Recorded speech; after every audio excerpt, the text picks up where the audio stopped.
Well, ladies and gentlemen, we're back in Afghanistan, freezing cold, Afghanistan. We had a little bit of nice weather, but it's back to freezing. Here in Melbourne, of course, I didn't bring the weather down with me from Queensland. But we're going to have to make the best of it, because guess what, ladies and gentlemen? Elon Musk is having a fight with the Jews. Yes, the ADL. We're going to stick around, talk about that tonight. It's going to be controversial. Stick around and listen.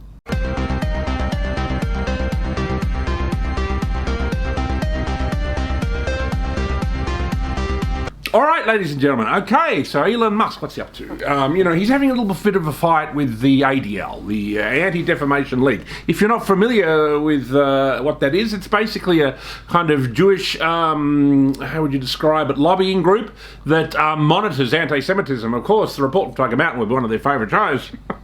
No, of course not. We're so sweet here. But, it's just a crazy group that basically labels pretty much everything to be anti-Semitic.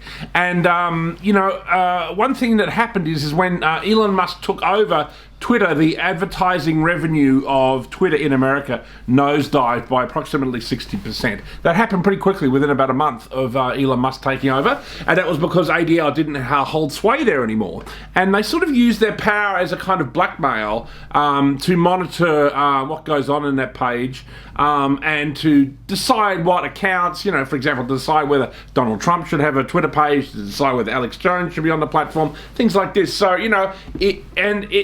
it's interesting because obviously, we've had various celebrities come out and, mention the unmentionables, have a bit of a kind of problem with the Jews. We've had Mel Gibson originally, of course. We had Roger Waters has been in lots of hot water for attacking Israel, almost constantly on his social media pages. And then, of course, you had Kanye West recently.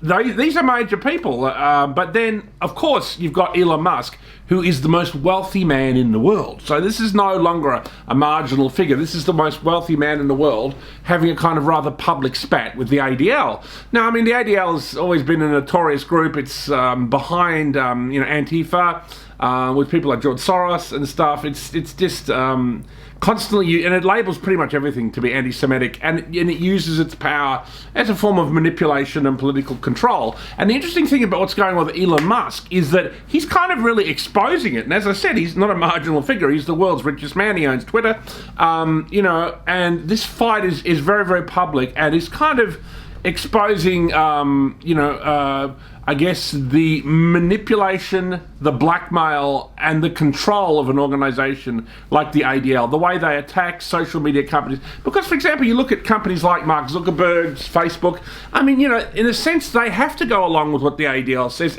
I even think someone like Zuckerberg, even though he is Jewish, is often tempted to err on the side of freedom of speech on his platform, because he knows that gets more people engaged in Facebook, whether they be right-wing, left-wing. On the right, you've got, the alt-right sector, and you've got all the, gropers, and on the left, you've got, all the left-wingers who hate Israel, which is just about every left-winger, because the left-wingers hate the occupation in Israel. That's the one thing that the left and right often agree on. Anyway, so, it's all very interesting what's going on, and I think this fight is a kind of expose, so I think it's something that we should all keep a close watch on, and it is almost like a battle of the titans, because it really does determine the future of freedom of speech. Because it's interesting too, because Elon Musk has said that his advertising revenue in Asian countries where the ADL has no power. Obviously, the ADL has no power in China, Japan, and in most Asian countries. It only has power in Western countries. Why that is an interesting question in itself, but it really has no power in Asian countries. So